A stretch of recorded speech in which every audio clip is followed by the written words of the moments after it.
You're watching the Wonder Lab, where curiosity meets the unknown.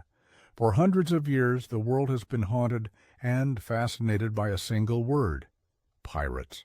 A word that carries the sound of crashing waves, the scent of gunpowder, and the echo of forgotten screams.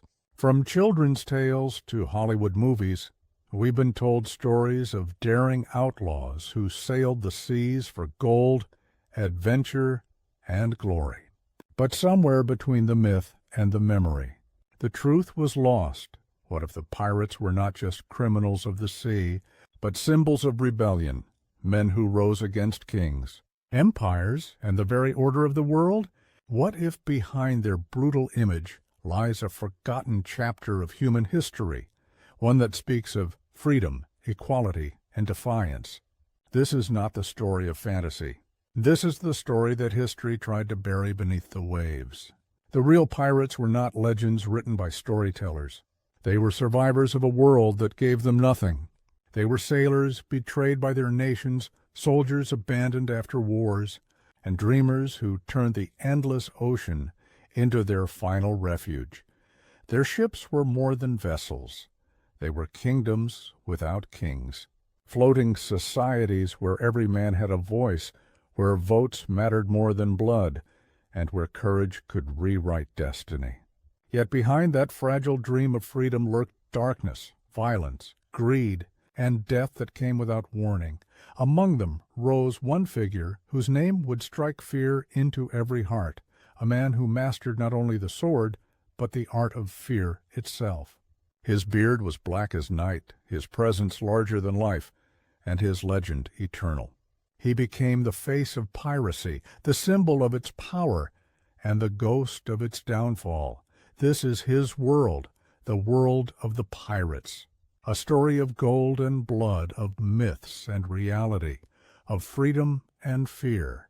And tonight we sail into the heart of it all, to uncover the secret truth behind pirates. The story of pirates begins not with a single man or a single ship, but with an idea that refused to die. Long before the black sails haunted the Caribbean, long before the world heard the name of Blackbeard, the spirit of piracy was already taking shape across the ancient seas. Wherever there were empires, there were outlaws. And wherever there was law, there were men ready to break it. It started quietly, whispers among sailors who had nothing left to lose. The 16th and 17th centuries were times of endless war. England, Spain, France, and the Dutch were tearing each other apart for gold, colonies, and control of the oceans. Ships returned home rich, but the men who worked them returned with nothing. They were promised glory and payment, but found only hunger and abandonment. The sea became both their prison and their only escape. Many of these men had seen things no one should see, storms that devoured ships whole, diseases that turned men into shadows, captains who punished without reason, and kings who never remembered their names. And so, when the chance came to turn against that cruel order, they did not hesitate. From the ashes of broken wars and forgotten promises, they rose. Not as soldiers, but as something new, outcasts who would make their own rules. They found freedom where the empires saw chaos. On the open sea, there were no borders, no masters, no kings, only the endless horizon. The Caribbean became their stage, a paradise of blue water and deadly secrets. Every island hid a port where stolen gold was traded. Every cove held whispers of a ship that vanished under the moonlight. And slowly the pirate's image began to take form, rough, fearless, unpredictable. They became both the villains and the heroes of their own creation. To the world, they were monsters, thieves who deserved to hang. But to many sailors and slaves, they were legends. On a pirate ship, a man could rise from nothing. He could vote, earn his share of the plunder, and live as an equal among equals. It was a dangerous democracy, born in the heart of chaos. But such freedom came at a cost. The sea gave them liberty, but it also demanded blood. Empires began to fear what these men represented, not their violence, but their freedom. For every pirate was a living symbol that the power of kings could be broken, and among the countless names that sailed those dark waters, one began to rise above the rest. His name would echo through history, carried by both fear and fascination, a man who understood that terror could be a weapon and reputation could conquer more than any cannon. His name was Edward Teach, but the world would come to know him by another, a name that would strike dread in every sailor from the Caribbean to the coasts of Europe: Blackbeard. The birth of piracy was not a moment. It was a slow storm, a rising tide of greed, desperation, and rebellion that spread through the oceans like a fever. Long before pirates became the rulers of the Caribbean, they were soldiers, sailors, and wanderers, men abandoned by the very nations they served. The empires of Europe were expanding faster than they could control, and the sea had become both their greatest weapon and their greatest weakness. In the 1500s, Spain ruled the world's oceans. From the mines of South America came rivers of gold and silver, wealth so vast that it changed the fate of entire nations. But where there was treasure, there were those who sought to steal it. England, still young and hungry for power, could not match Spain's mighty fleets. So it turned to a darker solution: privateers. Privateers were licensed thieves. They carried papers signed by their kings and queens, granting them permission to attack enemy ships in times of war. Men like Francis Drake and Henry Morgan became heroes at home, yet to the rest of the world, they were pirates wearing crowns. They raided Spanish galleons, burned coastal towns, and returned to England as celebrated conquerors. But once the wars ended, their licenses became worthless, and suddenly, yesterday's heroes were today's criminals. With no nation to serve and no law to follow, many privateers refused to surrender their power. They continued their raids, not for country, but for themselves. And thus, the thin line between lawful plunder and outright piracy disappeared beneath the waves. By the late 1600s, the Caribbean had transformed into a paradise of chaos. The islands of Jamaica, Nassau, and Tortuga became safe havens for every outlaw and runaway sailor who sought freedom from the world's iron laws. In those hidden harbors, ships were repaired, crews were formed, and new flags were raised, black flags marked with symbols of death. Each one told a story: the skull and crossbones, the bleeding heart, the hourglass that warned of time running out. To the merchants of London and the kings of Europe, the Caribbean was a nightmare. But to those who lived on the edge of survival, it was a dream, a world without masters, where courage and cunning were the only laws that mattered. The ocean, vast and merciless, became the great equalizer. It cared for no man's title or birthright. It demanded only strength and luck. The pirates of this new age were not just Englishmen. They came from everywhere: Africans who escaped slavery, sailors from France and Holland, deserters from Spain, even women disguised as men to escape the cruelty of the land. On the sea, all were equal beneath the black flag. This strange equality was shocking to the world, a brotherhood of the damned, bound by the promise of gold and the thirst for freedom. But freedom on the ocean was fragile. Every pirate ship lived under constant threat: storms that could swallow them whole, naval fleets that hunted them relentlessly, and betrayal that could rise from within their own ranks. Yet they sailed on, drawn by the same dream that burned brighter than fear. As piracy spread, it evolved. Some pirates turned entire islands into fortresses. Others built secret networks to trade stolen goods, creating an invisible economy that rivaled the empires they defied. What began as rebellion had become a global system, a hidden world beneath the surface of history. And from this storm of greed and defiance, a legend began to form. The seas were filled with names: Calico Jack, Charles Vane, Anne Bonny, and Mary Rid, each carving their tale into the waves. But none would reach the heights of terror and fascination like one man, whose face became the symbol of an age. He sailed not for gold, but for power. Not to conquer land, but to rule fear itself. He was the master of illusion, the architect of chaos, and the very embodiment of the pirate myth. He was Blackbeard, and his story was only just beginning. There was a time when the oceans of the world belonged to no one, and yet everyone fought to claim them. This was the Golden Age of Pirates, a period between 1650 and 1730, when the rules of civilization dissolved into the waves, and men who had nothing dared to challenge empires. The Caribbean was the heart of it all, a vast blue empire without borders. The sunlight danced on the water, but beneath its beauty lay a darkness born from greed and human ambition. Every ship that sailed from Europe carried two things: cargo and hope. Sugar, spices, gold, and silver flowed endlessly across the Atlantic, feeding the hunger of kings. And behind them sailed the predators, men who had once served those very kings, now hunting their masters for the treasure they once protected.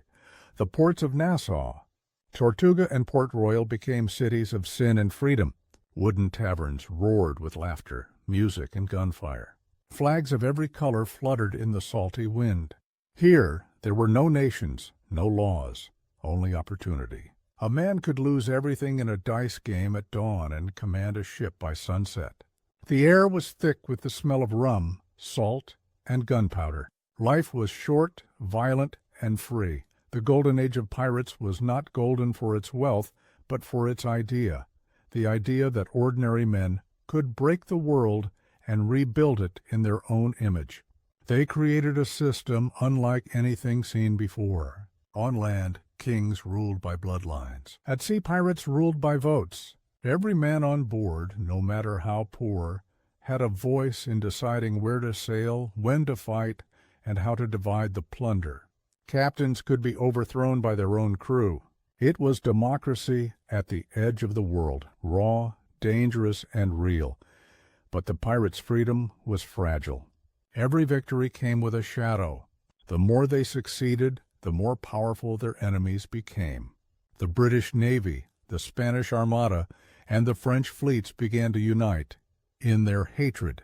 The Caribbean turned into a battleground, where each island was a fortress and every horizon held the promise of death.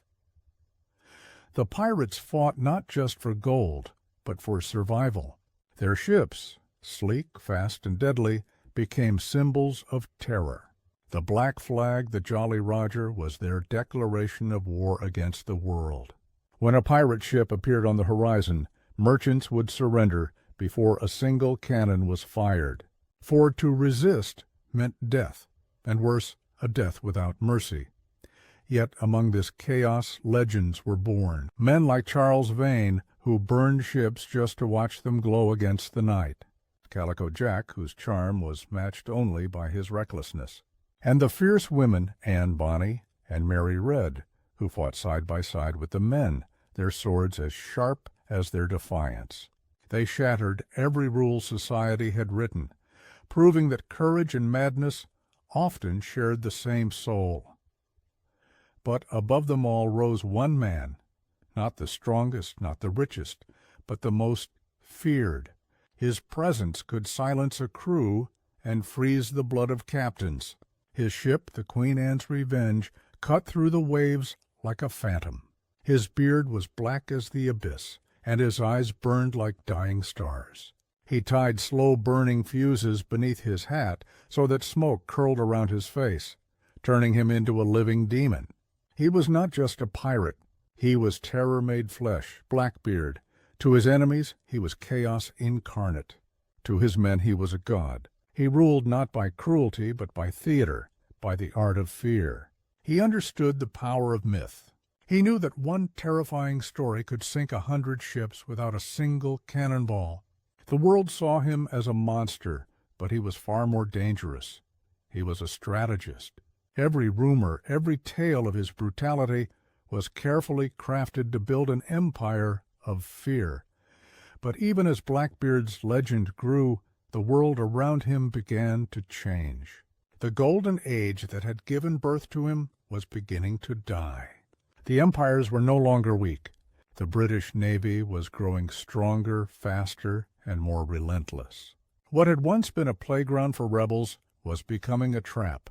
Yet for a fleeting moment in time, between the tides of history and the fury of men, the pirates ruled the sea. They lived without permission, they died without regret, and they became eternal in the stories they left behind. The Golden Age would not last. But in its brief fire, it burned brighter than any empire. And at its center stood one man, a black shadow against the horizon whose story was only beginning to unfold. His real name was Edward Teach, though some records call him Thatch. A man born in the late 1600s, likely in Bristol, England, though history itself struggles to confirm his origins. And maybe that was the first weapon he ever used: mystery. For even before he became Blackbeard, Edward Teach understood something the world had not yet realized. Fear was stronger than any sword, more powerful than any army, and easier to spread than fire. He began, like many others, as a sailor in the British Navy. Discipline, violence, and endless obedience were all he knew.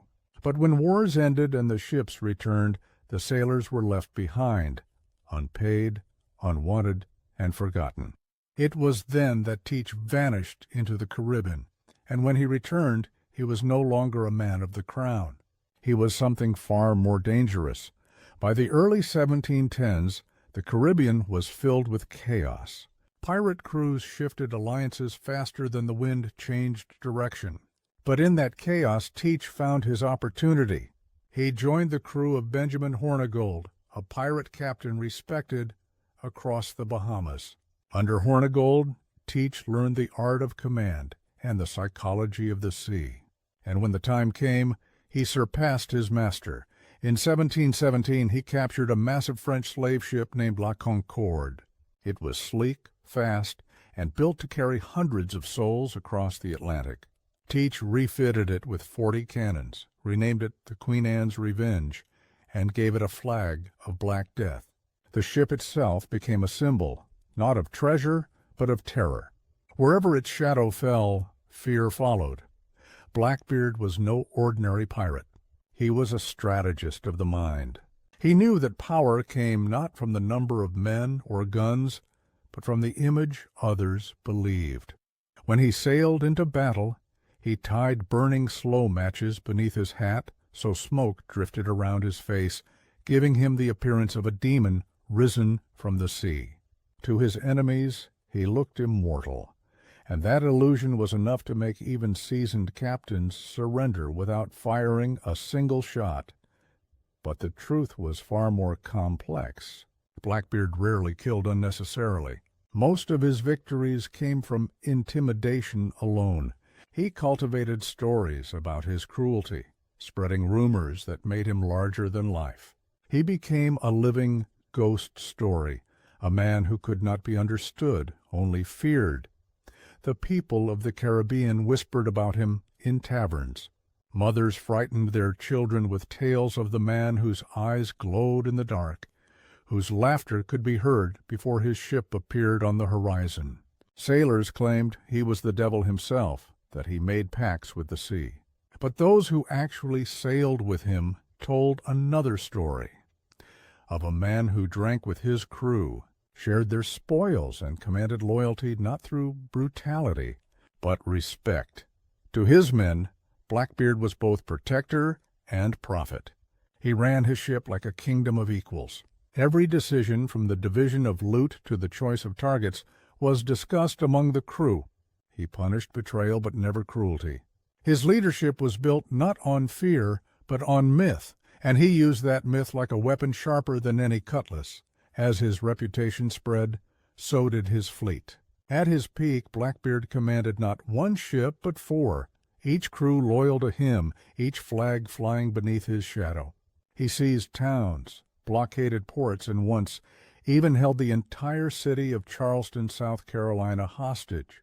For nearly a week, he controlled the harbor, demanding medical supplies instead of gold, a strange act that showed he cared more for survival than greed.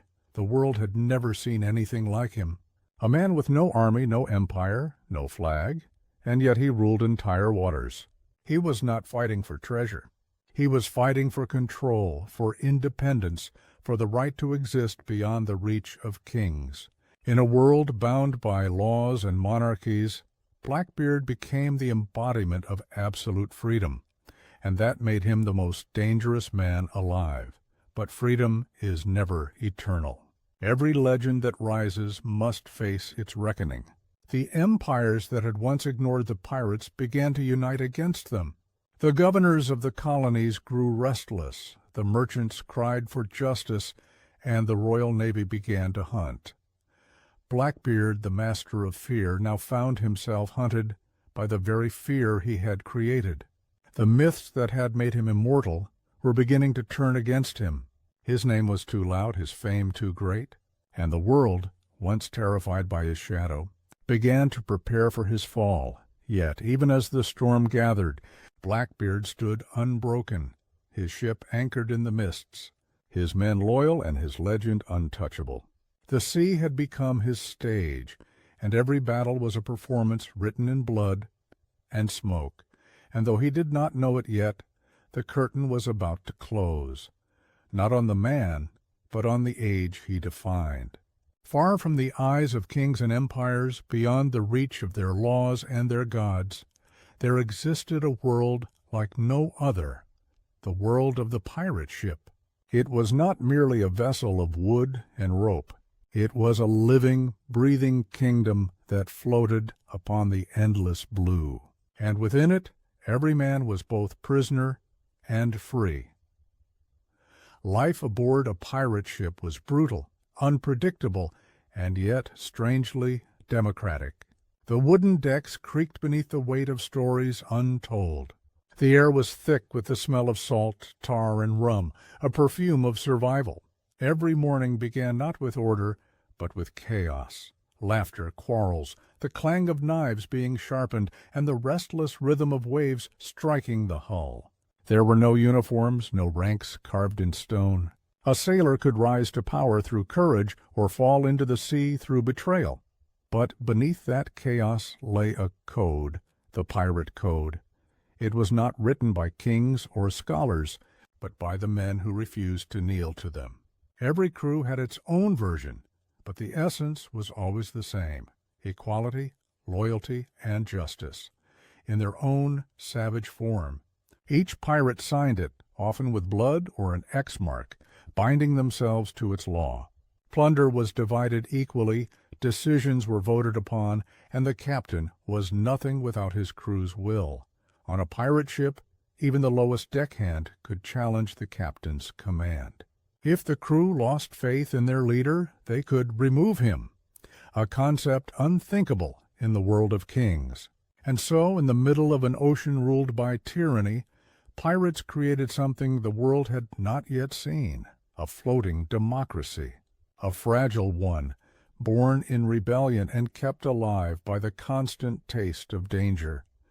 The pirates' daily life was a dance between madness and survival.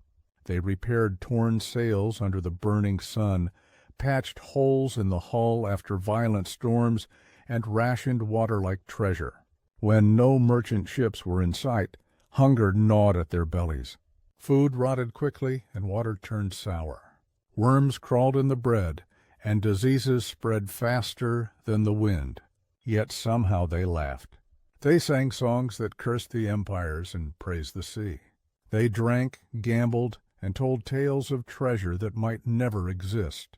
Because to be a pirate was not just to steal gold, it was to steal time itself. Every extra day alive was a victory. Despite their reputation, pirate ships were places of strange order. A surgeon was valued more than gold, a carpenter more than a fighter, for one hole in the hull could end them all. Each man had a role, From the gunner who loaded the cannons, to the cook who kept the crew alive, to the lookout who stared endlessly into the horizon where death or fortune might appear without warning. There were no passengers, no idle souls. Every hand mattered. The pirates also lived by symbols. The black flag, the Jolly Roger, was not just a mark of death. It was their identity, their rebellion made visible. Each design carried a message. The skull meant no mercy, the hourglass meant your time was running out, and the bleeding heart meant death was certain. When such a flag appeared on the horizon, most ships surrendered immediately, not because of cannon fire, but because of the legend attached to it. Pirates didn't need to win every battle. They only needed to be believed.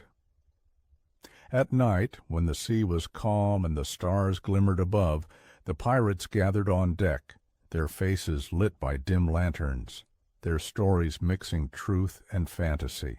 They spoke of buried treasures, lost islands, and ghosts of sailors who never found shore. Some prayed quietly to gods they no longer believed in. Others stared at the horizon, wondering if they would ever see land again. And amidst that silence there was a strange peace, a moment when men who lived by chaos could feel something close to freedom. For the pirate ship was more than wood and sails. It was a dream, the last refuge for men who refused to be forgotten. Here, race, class, and origin vanished. A former slave could command a gun. A failed soldier could rise as a leader. The sea erased all pasts, but it demanded everything in return. Yet the same sea that gave them freedom also tested them endlessly. Storms tore their masts apart. Diseases rotted their flesh, and betrayal brewed in their own ranks. Every pirate knew his life was one coin toss away from death. But that was the price of living on their own terms. They had traded the chains of kings for the chains of the sea, and to them that was worth everything.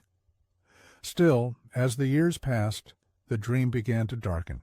Empires grew stronger, and the world that had ignored them now began to hunt them. Each sunrise brought the risk of discovery, each night the fear of the noose. And yet they sailed on, because for pirates it was better to die free upon the ocean than to live a slave upon the land. Among all the captains who commanded these floating kingdoms, one man understood the power of illusion better than anyone: Blackbeard. His ship, the Queen Anne's Revenge, was not just a vessel, it was a theater of fear. Every rope, every flag, every ritual was designed to make his enemies tremble. But even on that ship, within his loyal crew, something darker was beginning to stir, a realization that their age of freedom was not eternal. The waves that once carried their dreams were now whispering of doom. For as the wind changed and the world moved on, the pirates would soon discover that even legends cannot outrun the tide. The ocean, vast and endless, was more than water and wind. It was a world of hidden language. To most, the sea was chaos, but to the pirates, it was a living code, full of signs, omens, and meanings known only to those who had surrendered their lives to its will. And among these codes, none were written in ink. They were carved in ritual, silence, and blood. Long before compasses and charts ruled the sea, sailors learned to read the waves like words. The direction of foam, the color of the horizon, the flight of seabirds, each whispered a secret to those who listened. The pirates took this ancient sailor's knowledge and turned it into something far more powerful, a language of rebellion. Every pirate ship carried its own signals, invisible to outsiders. Flags were their sentences, lanterns their punctuation, and cannon fire their grammar. To see a single flash of light from a distant ship could mean everything: a warning, a command, or an invitation to plunder.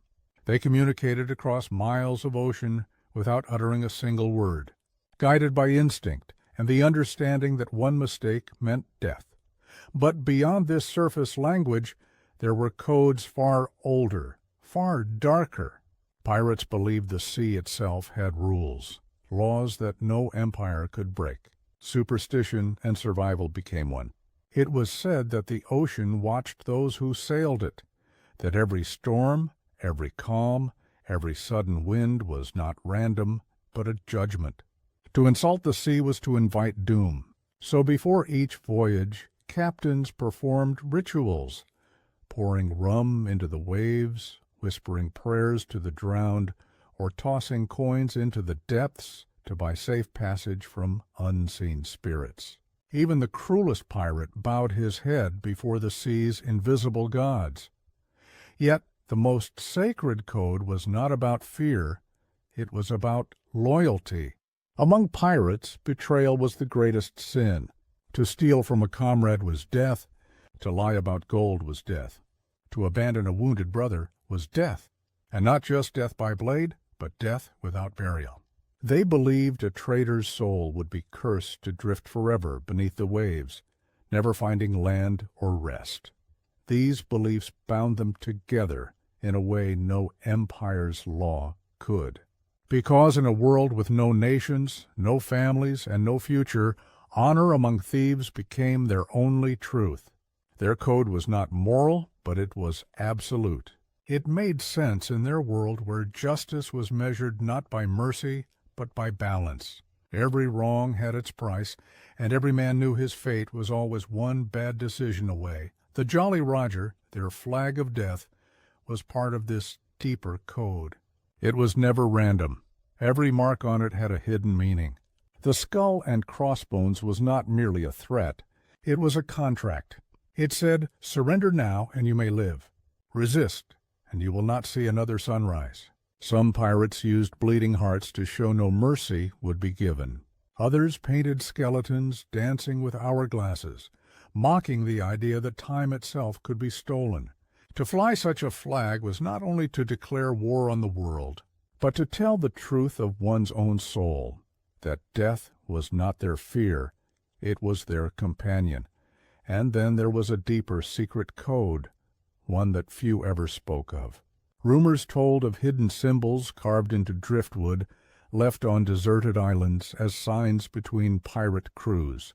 A circle meant safety.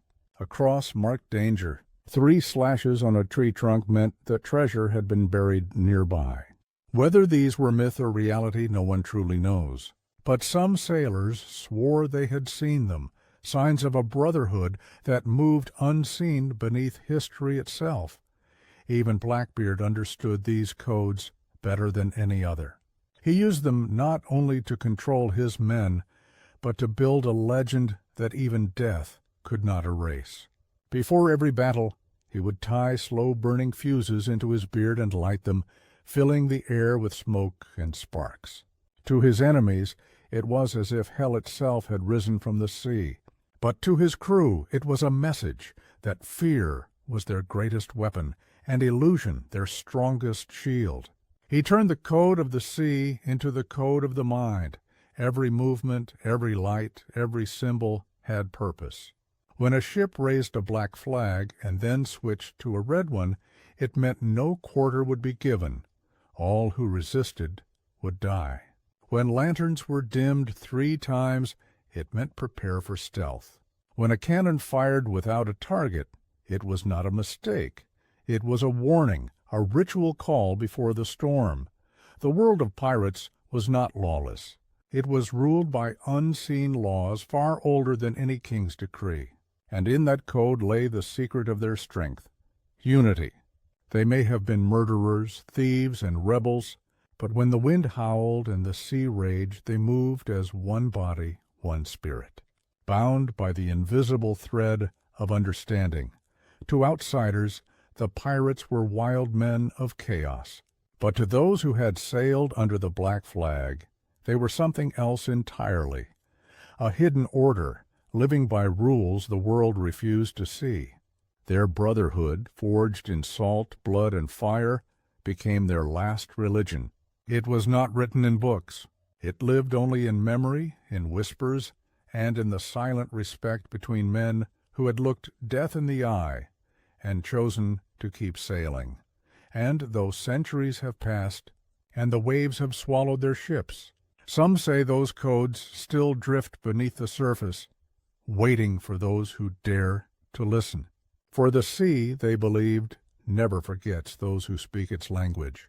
There are moments in history when a single man becomes more than a man, when his name becomes a force, a shadow that bends the will of others.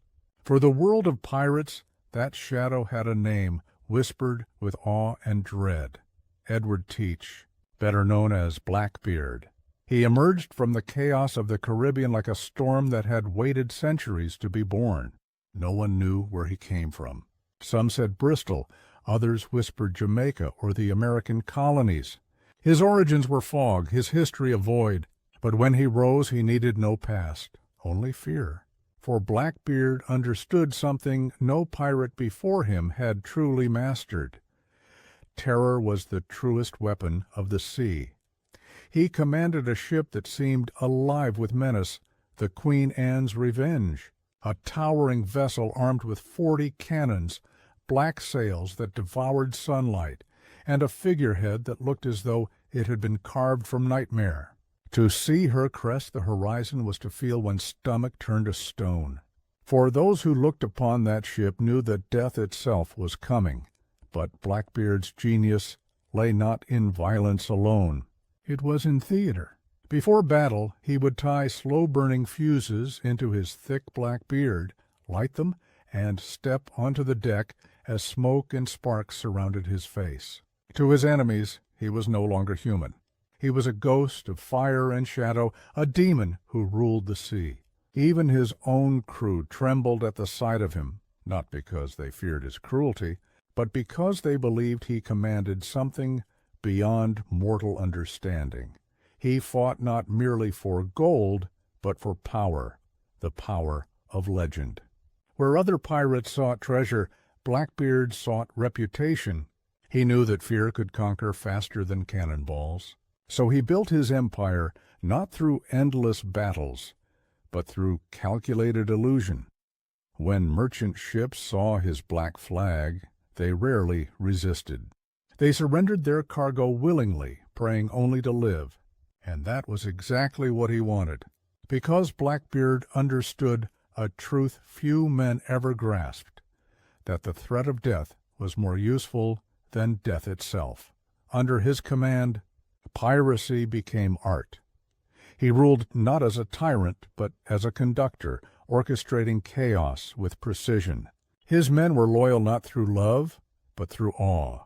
They called him the Devil of the Caribbean, but to them he was a god who had given them purpose, a king of outlaws whose reign existed outside of time, and yet there was method in his madness.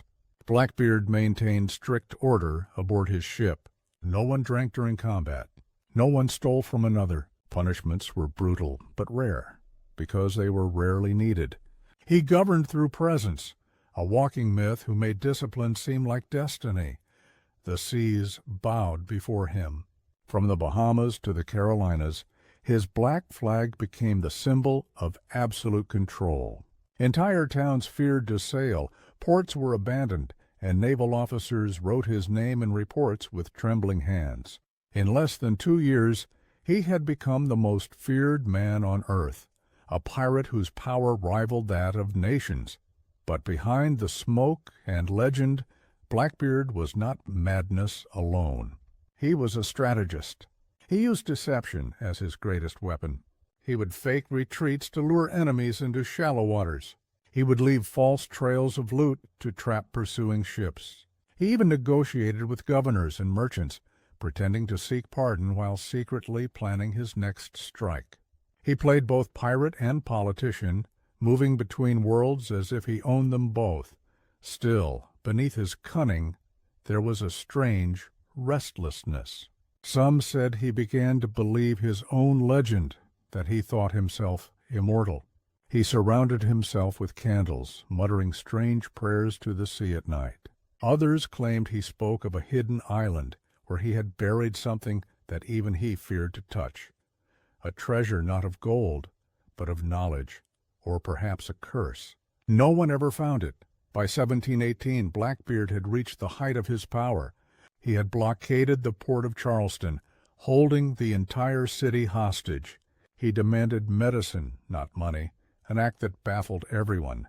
It was said he had fallen ill, though no one knew with what. The people of Charleston paid his ransom, and he vanished back into the sea, leaving behind silence and terror. But the world was changing. Empires that once ignored piracy were now united in crushing it. The sea that had once been his ally began to turn against him. The British crown declared war on every man who sailed under a black flag, and among those sent to hunt him was a ruthless officer named Lieutenant Robert Maynard, a man who would stop at nothing to destroy the living legend. Blackbeard's reign had reached its peak, and as every storm does, it was now turning inward, gathering for its final roar. The man who had become the ghost of the ocean was about to face the one enemy even he could not command, fate itself. By the autumn of 1718, the winds had begun to whisper his end. The Caribbean, once his kingdom, had grown silent beneath the weight of fear and change. The world that had birthed piracy was closing in. Empires had united. The Navy's sails now spread across every horizon, and one by one the black flags of freedom vanished beneath the tide. But Blackbeard still sailed, still free, still defiant. To the world he was a monster. To his men he was the sea itself, vast, merciless, and immortal. He had returned to North Carolina, seeking refuge in the calm waters of Ocracoke Island. There, among the twisted channels and shifting sands, he anchored the Adventure, his final ship. The days were quiet, the nights filled with rum, fire, and strange laughter. He held feasts on the beach, his voice echoing through the darkness as he told stories of ghosts, gods, and the treasures of the deep. It was said that on some nights he stared into the water for hours, as if speaking to something below. Perhaps he knew his time was ending. Perhaps he was waiting for it, but the world would not let the devil rest. Lieutenant Robert Maynard had been sent to end him, a man hardened by war and driven by the glory that killing Blackbeard would bring. With two small ships, the Ranger and the Jane, Maynard sailed toward Ocracoke under the cover of night. The wind was still, the moon shrouded in mist. It was as if the sea itself held its breath, waiting for the collision of myth and reality. When dawn broke, the silence shattered. From the watchtower of the Adventure, Blackbeard's lookout spotted the approaching sails. He knew what they were. The hunters had come. But Blackbeard did not flee. He smiled, tied the fuses into his beard, and ordered his men to prepare for battle. He had lived as a storm. He would die as one. The first volley came from Blackbeard's cannons, an eruption of smoke and thunder that tore through Maynard's ships.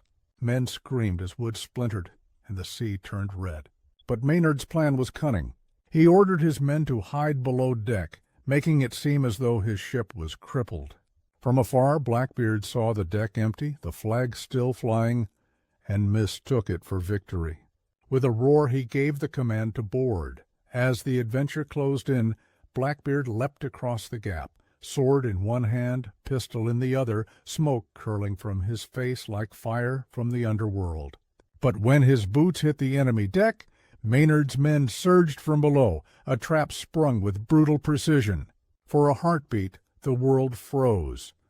Then the deck erupted in chaos. Steel clashed against steel. Smoke, blood, and shouting filled the air. Maynard and Blackbeard met in the center, two men bound by destiny and hatred. The legend of the sea and the servant of the crown, each a reflection of the other's purpose. Blackbeard fought like no mortal man.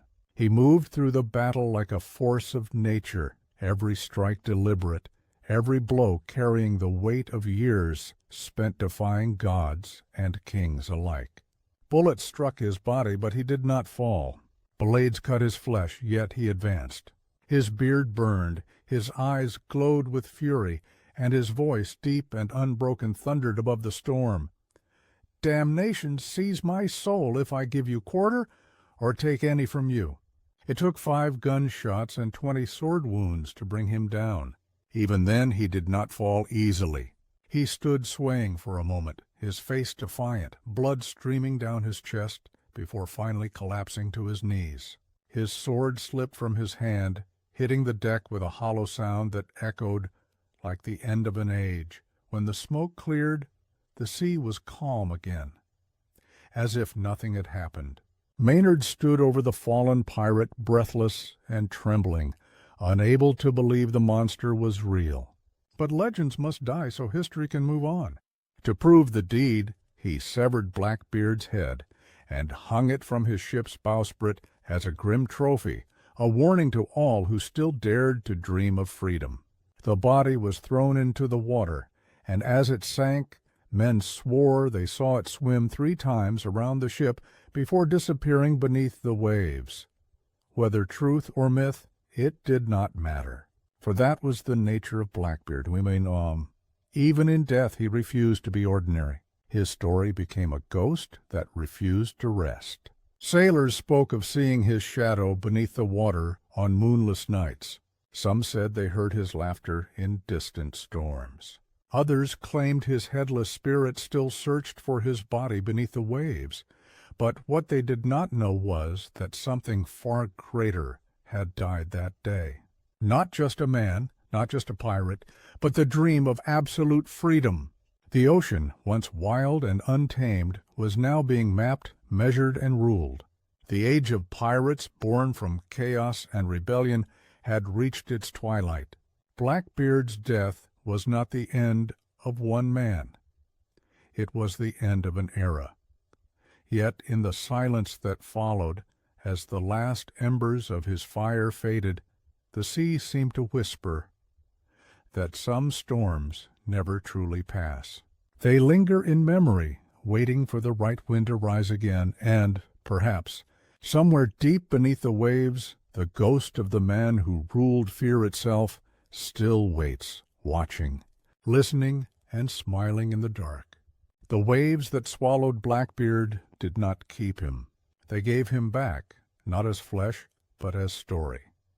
In the months after his death, sailors carried tales of the devil pirate across every port from Havana to London. Each retelling grew larger, darker, stranger. The man who had once ruled through fear now lived through it, spreading across the world faster than any ship could sail.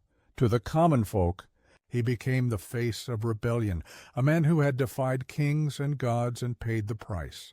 To merchants, he was a warning of what greed could unleash.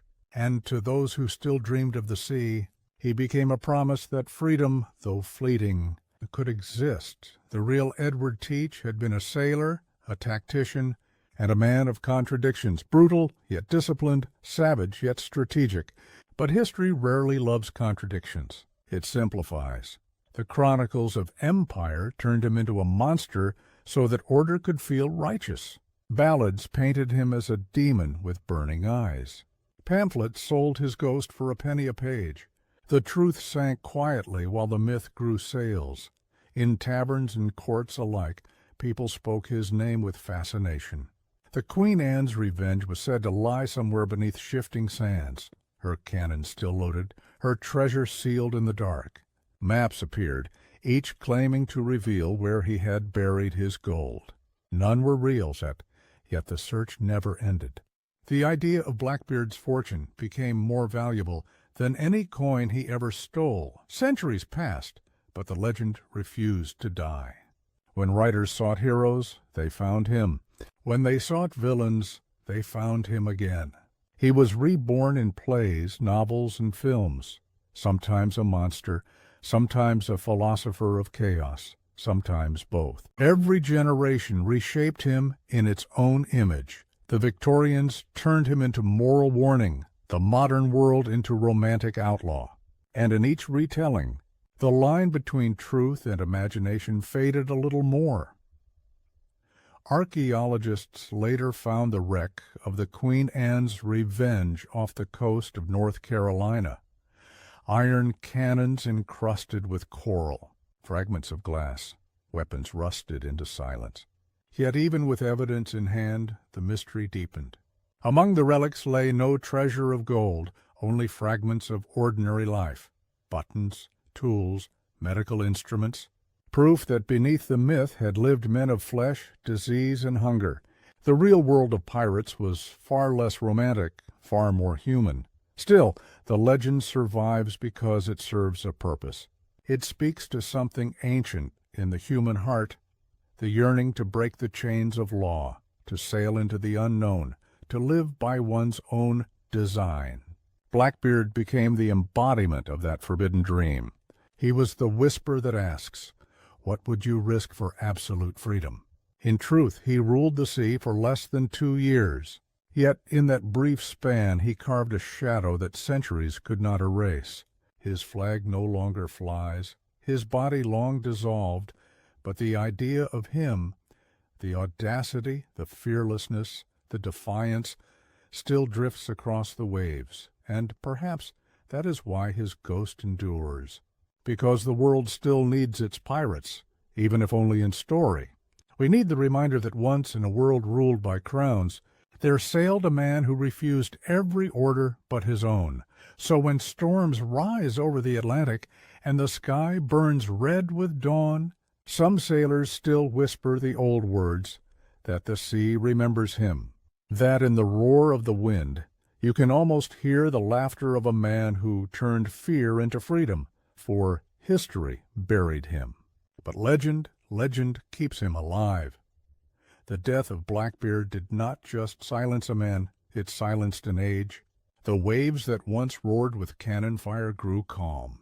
The Caribbean, once wild and lawless, began to bow again to the flags of empire. The world had turned a page, and the time of the pirates was fading like smoke in the morning wind. The early 1700s had been an age of chaos, when nations were still young, oceans were still vast, and maps were still incomplete. In that space between order and the unknown, piracy had been born.